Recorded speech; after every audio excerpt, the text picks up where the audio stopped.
사도신경 고백함으로 6월 27일 금요일 새벽 기도회를 시작하겠습니다. 전능하사 천지를 만드신 하나님 아버지를 내가 믿사오며 그 외아들 우리 주 예수 그리스도를 믿사오니 이는 성령으로 잉태하사 동정녀 마리아에게 나시고 본디오 빌라도에게 고난을 받으사 십자가에 못 박혀 죽으시고 장사한 지 사흘 만에 죽은 자 가운데서 다시 살아나시며 하늘에 오르사 전능하신 하나님 우편에 앉아 계시다가 저리로서 산자와 죽은 자를 심판하러 오시리라. 성령을 믿사오며 거룩한 공회와 성도가 서로 교통하는 것과 죄를 사하여 주시는 것과 몸이 다시 사는 것과 영원히 사는 것을 믿사옵나이다. 아멘. 찬송가 368장으로 우리 함께 찬양하도록 하겠습니다. 오늘 이 새벽에 하나님께서 저희에게 주신 말씀은 시편 81편 1절부터 16절까지의 말씀입니다. 이 말씀을 우리 다 같이 봉독하도록 하겠습니다. 우리의 능력이 되시는 하나님을 향하여 기쁘게 노래하며 야곱의 하나님을 향하여 즐거이 소리칠지어다. 실을 읊으며 소고를 치고 아름다운 수금의 비파를 아우를지어다. 초하루와 보름과 우리의 명절에 나팔을 불지어다. 이는 이스라엘의 율례요 야곱의 하나님의 규례로다. 하나님이 애굽 땅을 치러 나아가시던 때에 요셉의 족속 중에 이를 증거로 세우셨도다. 거기서 내가 알지 못하던 말씀을 들었나니 이르시되 내가 그의 어깨에서 짐을 벗기고 그의 손에서 광주리를 놓게 하였도다. 내가 고난 중에 부르짖음에 내가 너를 건졌고 우레소리의 은밀한 곳에서 내게 응답하며 무리바 물가에서 너를 시험하였도다. 내 백성이여 들으라. 내가 내게 증언하리라. 이스라엘이여 내게 듣기를 원하노라. 너희 중에 다른 신을 두지 말며 이방신에게 절하지 말지어다. 나는 너를 애굽 땅에서 인도하여 낸 여호와 내 하나님이니 내 입을 크게 열라. 내가 채우리라 하였으나 내 백성이 내 소리를 듣지 아니하며 이스라엘이 나를 원하지 아니하였도다. 그러므로 내가 그의 마음을 완악한 대로 버려두어 그의 임의대로 행하게 하였도다. 내 백성아 내 말을 들으라. 이스라엘아 내 도를 따르라. 그리하면 내가 속히 그들의 원수를 누르고 내 손을 돌려 그들의 대적들을 치리니 여호와를 미워하는 자는 그에게 복종하는 채 할지라도 그들의 시대는 영원히 계속되리라. 또 내가 기름진 밀을 그들에게 먹이며 반석에서 나오는 꿀로 너를 만족하게 하리라 하셨도다. 아멘. 오늘 저희가 함께 나눌 말씀은 시편 81편입니다. 1절부터 16절까지의 말씀인데 이 시편은 아삽이 지은 시입니다. 내용은 하나님을 향해서 감사와 찬양의 예배를 드리는 자의 자세와 기쁨이 어떠한지를 노래하고 있습니다. 이 시는 이스라엘의 3대 절기 중에서 초막절에 불렀던 것으로 추정되는데요. 초막절은 광야 생활에서 이스라엘을 지켜주신 하나님의 은혜를 기억하며 드리는 절기입니다. 이 절기 기간에 하나님께서 베푸신 은혜를 생각하며 감사와 찬양의 예배를 드리며 부르던 노래가 바로 이 시편인 겁니다.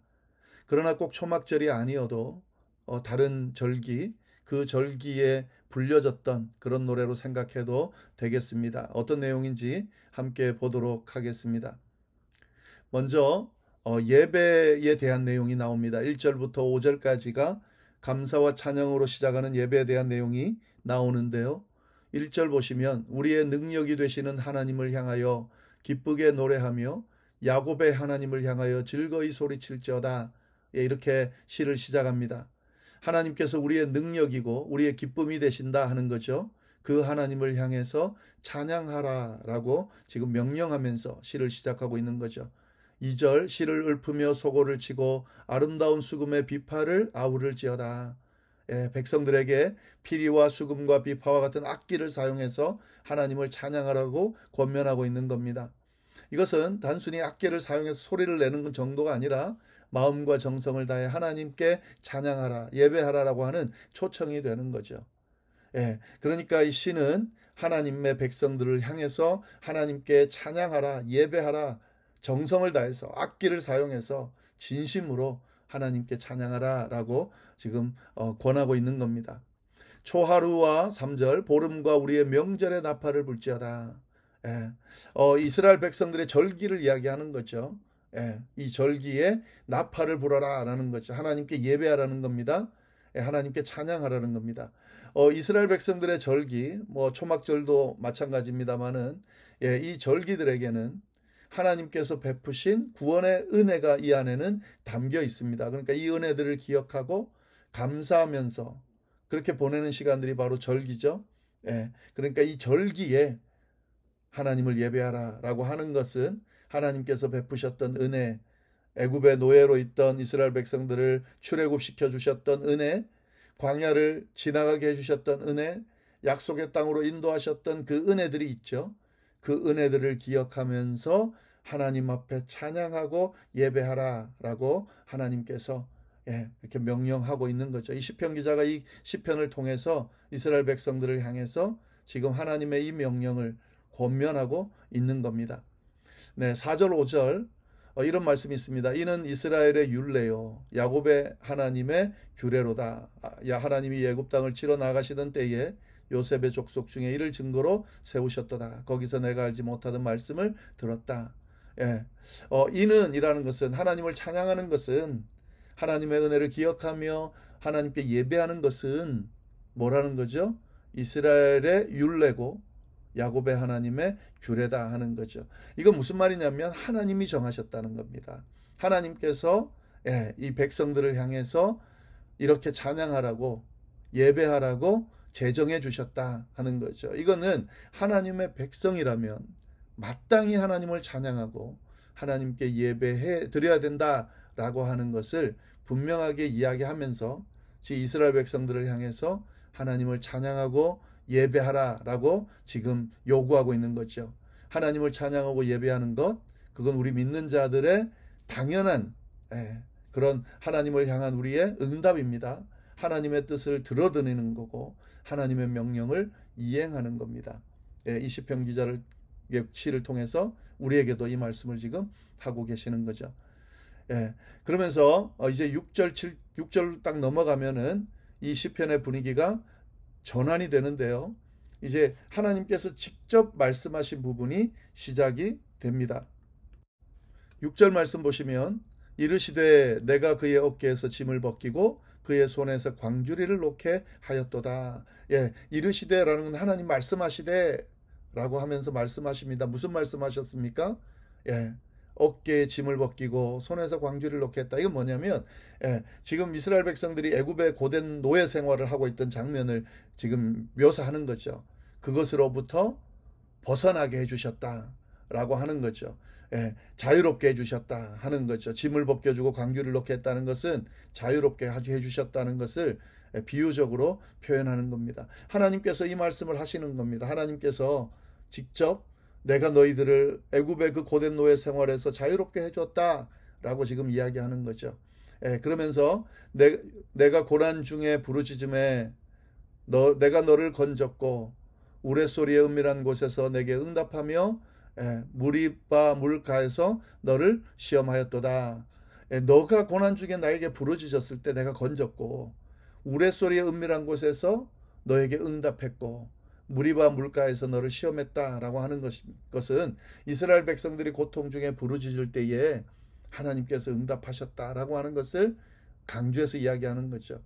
하나님께서 직접 말씀하시는 겁니다. 내가 너희들을 자유롭게 해주었다. 너희가 부르짖을 때에 고통 가운데 부르짖을 때에 내가 외면하지 않고 응답했다라고 지금 이야기하는 거죠. 하나님께서 어떤 분이신지를 이스라엘 백성들에게 지금 분명히 이야기하고 있습니다. 이스라엘 백성들로 하여금 찬양하고 예배하라라고 명령하시면서 이것이 내 뜻이다라고 말씀하시면서 나는 찬양받을 만한 예배받을 만한 그런 마땅한 자다. 마땅히 너희에게 행한 것이 있다. 라면서 너희를 자유케 한 자다. 너희의 그 부르짖음을 고통 가운데 부르짖음을 외면하지 않고 들어줬다. 그러니까 찬양하고 감사하고 예배할 수 있어야 된다라고 말씀하고 계신 거죠. 광야에서 물이 없을 때 무리바에 물을 주셨던 그 사건을 이야기하는 거죠. 하나님께서 그들의 필요를 채우시고 그 광야를 통과하게 하셨다라는 그것을 그 행하신 일을 이야기하고 있는 겁니다. 이 음성은 오늘 우리에게도 동일하게 사실 하시는 말씀입니다. 하나님께서 우리에게 죄로 인해 죽을 수밖에 없는 우리를 예수 그리스도의 보혈의 십자가로 자유하게 해주셨다라고 분명하게 말씀하고 계십니다. 우리의 그 고통 중에 죄로 인해 고통 가운데 죽을 수밖에 없는 삶을 살아가면서 고통 가운데 있는 우리들의 그 부르짖음을 하나님께서 외면하지 않으시고 들어주셨다라고 말씀하시는 것과 똑같은 거죠. 우리가 광야에 있을 때, 광야를 지날 때, 고통과 힘든 가운데 있을 때, 주저앉아서 힘들고 너무 어려워서 주저앉았을 때에, 그때에 하나님께서 우리의 기도를 들으시고 우리의 간구를 들으시고 우리의 부르짖음을 들으시고 우리를 돌보셨다, 지키셨다.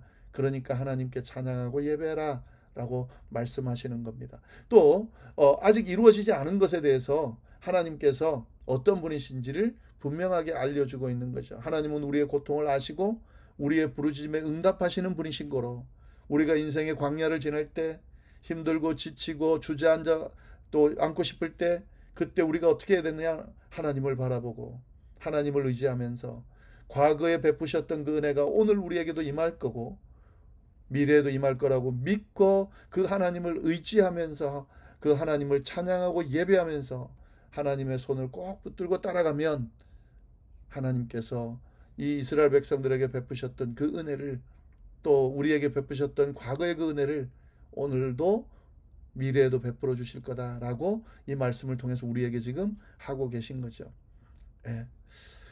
그런데 8절부터 12절까지의 내용을 보면 이러한 하나님의 음성, 하나님의 약속, 하나님의 어떤 은혜가 있음에도 불구하고 이스라엘 백성들은 어떻게 합니까?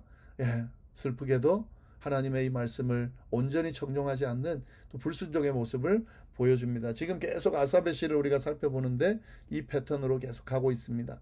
8절 보시면은 내 백성이여 들으라, 내가 내게 증언하리라, 이스라엘이여 내게 듣기를 원하노라. 하나님께서 간절한 마음으로 그들에게 지금 당신의 음성을 듣기를 지금 요청하고 계신데요. 9절과 10절 하나님께서 분명하게 하신 명령을 다시 한번 언급합니다. 너희 중에 다른 신을 두지 말며 이방신에게 절하지 말지어다. 나는 너를 애굽 땅에서 인도하여 낸 여호와 내 하나님이니 내 입을 크게 열라 내가 채우리라 했지만 하였으나 이렇게 끝나죠. 하나님께서 다른 신을 두지 말고 이방신에게 절하지 말고 내가 너를 애굽 땅에서 인도하여 낸 너희 하나님 여호와니까 너 입을 크게 열고 내가 채워줄 거다. 넌 내 백성이다. 내가 명령하는 대로 따라라 라고 말씀하셨으나 근데 어떻게 됐다는 거죠? 11절 말씀, 내 백성이 내 소리를 듣지 아니하며 이스라엘이 나를 원하지 아니하였도다. 하나님의 명령을 제대로 올바르게 듣고 이행하지 않으셨다는 거죠. 하나님은 애타게 이스라엘 백성들을 원하셨고 찾으셨지만 그들은 하나님의 음성에 귀 기울이지 않았고 하나님을 진정으로 원하지 않았고 자신들의 고집대로 자신들이 원하는 대로 살아가기를 택했다라고 지금 지적하고 계신 겁니다. 그 결과 어떻게 됐습니까? 12절입니다. 그러므로 내가 그의 마음을 완악한 대로 버려두어 그의 임의대로 행하게 하였도다. 하나님께서는 우리에게 자유의지를 가진 존재로 만들어 주셨습니다. 그래서 자신의 뜻대로 살아가도록 내버려 둘 때가 있습니다. 물론 그걸 막으시고 또 그렇게 하지 않도록 하시지만 그 명령을 계속 하시면서 또 간구하면서 그렇게 하지 말라고 계속해서 이야기하시지만 완전히 그거를 하지 못하도록 그렇게 막지는 않으십니다. 왜냐하면 로봇처럼 만들질 않으셨거든요.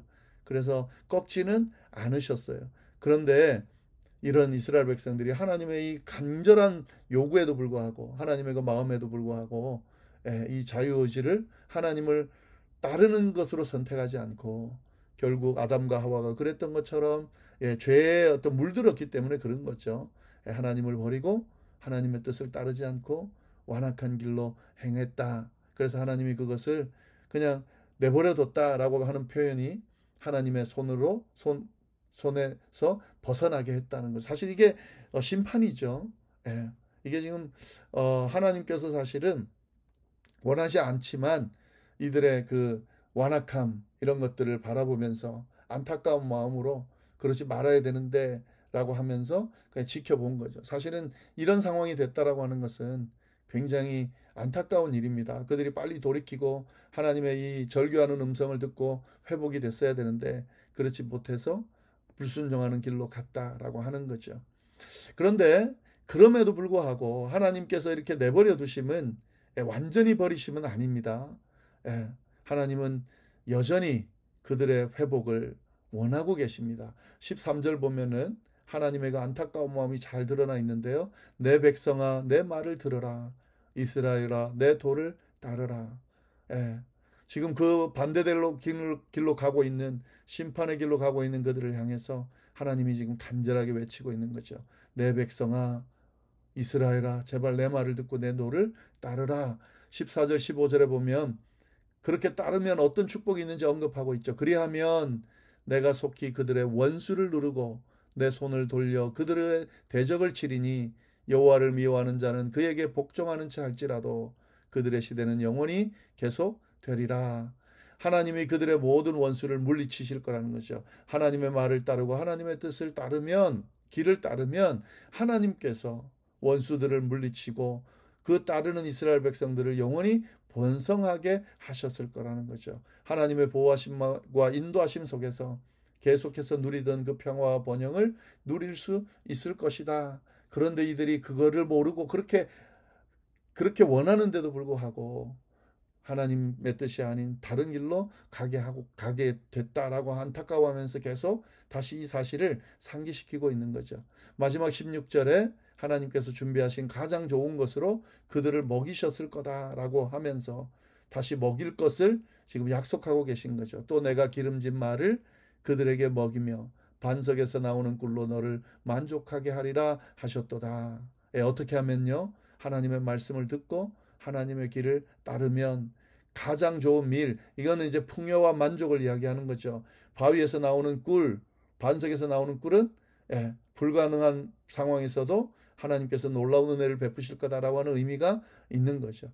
하나님의 길을 따르는 이들에게는 이렇듯 상상할 수 없는 좋은 것들로 채워질 것이다라는 사실을 하나님께서 다시 한번 말씀하시면서 이스라엘 백성들을 향해서 어떤 길을 선택하고 어디로 가야 되는지를 분명하게 알려주고 있습니다. 이것이 바로 하나님께서 이스라엘 백성들을 향해 가지고 있는 사랑의 마음입니다. 하나님은 당신의 백성들을 향해서 이런 놀라운 계획과 축복을 가지고 계십니다. 이걸 받기 위해서 우리가 어떻게 해야 됩니까? 하나님을 찬양하고 하나님께 온전한 예배를 드리는 삶을 살아가면서 하나님께 우리의 삶이 온전히 하나님의 말씀에 순종하는 삶, 그분의 뜻을 따르는 삶, 그분의 길을 따르는 삶을 살아가면 하나님께서 모든 필요를 채우시고 모든 원수에게서 지키시며 상상할 수 없는 풍요와 만족으로 우리의 삶을 가득 채우실 것이다 라고 오늘 말씀을 통해서 우리에게 분명하게 알려주고 계십니다. 이 말씀대로 우리의 삶이 정말 주님의 뜻을 따르는 온전한 예배를 드리는 하나님의 길을 따르는 그 뜻을 따르는 그런 삶을 삶으로 말미암아 상상할 수 없는 풍요와 만족으로 주님 주시는 그런 세상이 줄 수 없는 영적인 만족으로 가득 찬 삶을 다 우리가 살아갈 수 있게 되기를 간절히 바랍니다. 기도하겠습니다. 하나님 아버지 감사합니다. 귀한 말씀으로 우리를 또 깨우치고 인도하여 주시니 감사합니다. 주님의 뜻을 따르며 주님의 길을 쫓아가며 온전히 하나님께 감사와 찬양을 드리며 예배하는 삶을 살아가는 우리가 될 수 있도록, 그래서 그 예배하는 자들에게 주어지는 하나님의 은혜로 충만한 우리의 삶이 되도록, 오늘 하루가 되도록 주여 인도하여 주옵소서. 감사하며 예수님의 이름으로 기도드립니다. 아멘.